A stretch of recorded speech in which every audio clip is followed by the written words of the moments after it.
Mr. Chen wants to get a job as a teacher in a school. When he comes for an interview, he is not accepted because of his lack of teaching experience, despite his impressive life experience. Then Mr. Chen informs them that he will work overtime and clean the classroom at no extra charge. The principal warns him that the students are troubled. But Chen's tenacity has taken its toll. He is now the new teacher at this school. A new day begins. And with it, a new school year. Chen walks into the classroom to begin his lesson. When he greets the children, he gets no response. The students are busy doing anything but studying themselves. Some are playing guitar, some are looking at their phones. The guy in the middle of the class decided to make instant noodles. The students still don't notice Chen, so he decides to approach the guy in the middle of the class. He is surprised to see the guy put a whole bag of spices in the noodles and advises him not to put more than a third of the bag in the noodles because it is very unhealthy. The new teacher instantly switches to the student next to him. He gives advice on how to tune the ukulele better and faster. The guy doesn't have time to say anything. Chen walks further across the classroom. "Great car," he says to a girl who is reading a car magazine. Chen tells her all about this model, summarizing the advice not to speed when he gets his license. Next, he explains to the student about the dangers of the phone and manages to wake up the boy who fell asleep. Finally, when the children notice him, he says hello and introduces himself. Their new teacher's name is Henry Chen. The students manage to laugh at his handwriting and notice the tattoo. After getting to know him, they go back to doing their business. Chen picks up chalk for the blackboard and a rubber band. Seconds later, the chalk flies into the fire alarm, pouring water all over the classroom. The new teacher stands with an umbrella and says, "Kids, welcome to my classroom." At recess, the students are discussing what Chen did. They want to get back at him in some way. But the guy, always on the phone, calms everyone down. "Don't worry, he'll be gone in a week." The guys have a conflict with students from another class. Right before a joint class, the team leader from the other class is trying to impress one girl from their class. But this student likes the guy on the phone. Then he discreetly throws a bottle on the basketball court. The team leader slips and falls. One of the teachers notices it and makes them stay. As punishment, they have to rewrite the school rules 10 times. However, they manage to get out of this situation as well. They put the slug in notebook sheets and give them to the teacher. While she is in a state of shock, they run home. Really problem children. People from the Ministry of Education come to the school. The director tries to convince them to sponsor the school. In the meantime, the children are waiting for Chen to enter the classroom. They set a trap for him and wait, filming everything on their phones. As soon as the new teacher enters the classroom, he instantly hits the bucket of water falling on him. It flies off to the back of the classroom. The trap has failed. And since they're so eager to disrupt the lesson, Chen offers the students a deal. If they answer his 3 questions, they will be released from class. The teacher approaches the student Jack. Chen asks him to give him a pack of cigarettes, which surely the guy must have. The teacher asks the class a question about the composition of the cigarettes.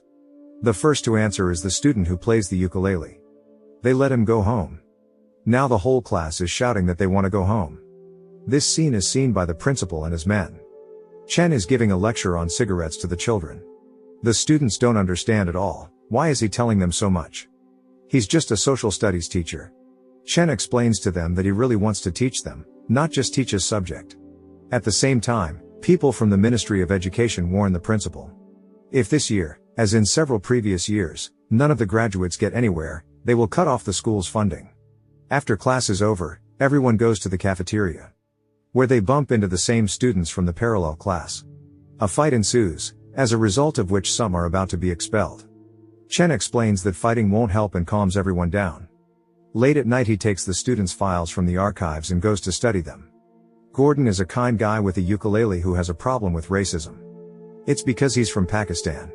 Gladys, who wishes she had been born a boy, dreams of becoming a race car driver. Chris is a computer game enthusiast. In fact, he's just trying to abstract himself from his difficult family situation. Bruce, Chris's twin brother who suffers from hyperactivity. Both dream of making money and moving out of their alcoholic father. Chen decides to talk to the principal one more time and not expel the boys for fighting. The teacher reminds him of the responsibility of their job. Jack gets a job at a restaurant and hears rich people talking. They are waiting for the school to close so they can build a luxury housing complex. Jack steals a gold lighter from one of the rich men unnoticed. He instantly notices the theft. His guards beat the guy up. Afterwards, the man leaves him the money and leaves. Chen arrives at Gordon's house at a bad time, but does not find him. Gordon is caught stealing and a huge mob runs after him. Chen protects him from the angry mob. It turns out that Gordon has stolen a concert ticket. Chen asks him if it wouldn't be better to sing on his own. The boy replies that he sings better than many stars. The teacher asks him to come out and sing right now, but he is too shy. Then Chen comes out on his own and sings with street musicians, setting an example for him. Later, Gordon joins him. That same night, Chris and Bruce's father kicks the other one out for not agreeing to go out and buy him a beer. In the morning, Chen meets their father and strikes up a conversation. Things are bad in Gladys' family, too. Her parents are forcing her to be effeminate and want to marry off who knows who. She takes her father's car and runs away. But as soon as she pulls out of the parking lot, she meets Chen. He reminds her that she doesn't have a license to drive. But Gladys loves to drive. Then he offers an alternative in the form of go-karting. She's up against her father. If Gladys wins, her father will leave her alone. But her father still has no intention of giving up. Then she decides to drive on the real roads, and they both almost die. As a result, they manage to reconcile thanks to this.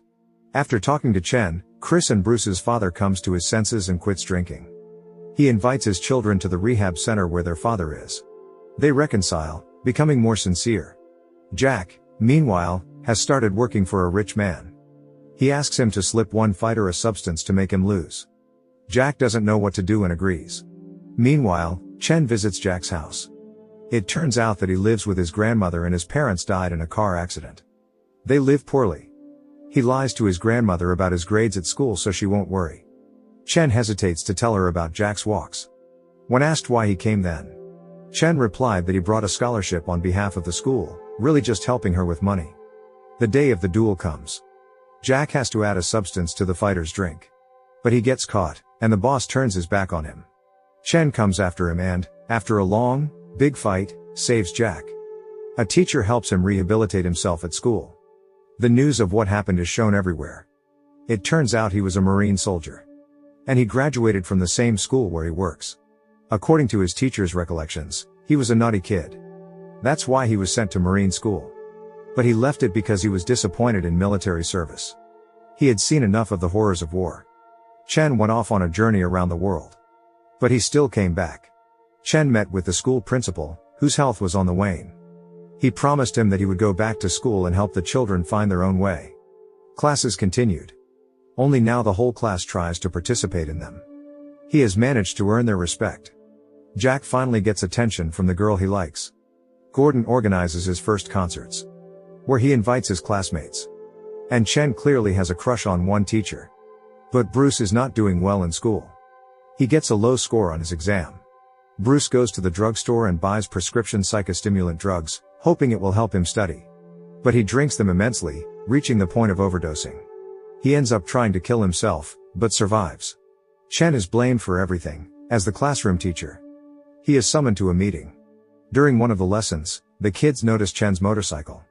They flee the lesson and run after the motorcycle, calling for the teacher and asking him to stay. But Chen has already been dismissed. Everyone misses him. Everything in the school is changing, thanks to Chen. Approaches and educational principles are changing. The kids are learning as hard as they can because it's the only way to bring honor back to Chen. Do well on exams and let the school live on. The rich man Jack worked for has no intention of losing his money because the school might not close. So he locks the kids in the athletic field during the exam so they can't take it. But Chen comes to the rescue and deals with the bandits. It turns out that Kane, Jack's former boss, is one of Chen's former classmates. He disrupted Kane's performance and broke his arm, after which he was unable to perform. He had to take up sports like his father wanted. Therefore, Kane wants to settle his personal score. After the fight, he apologizes to Kane. The kids write exams with good grades. Kane decides to take piano lessons again. Jack and his grandmother finally get a decent place to live. Gordon becomes a popular musician. Gladys is allowed to pass her driver's license and is given a car. Bruce is on the mend. And the school gets a 20% increase in funding. Chalk flies at the fire alarm again in the classroom. Kids, welcome to my classroom.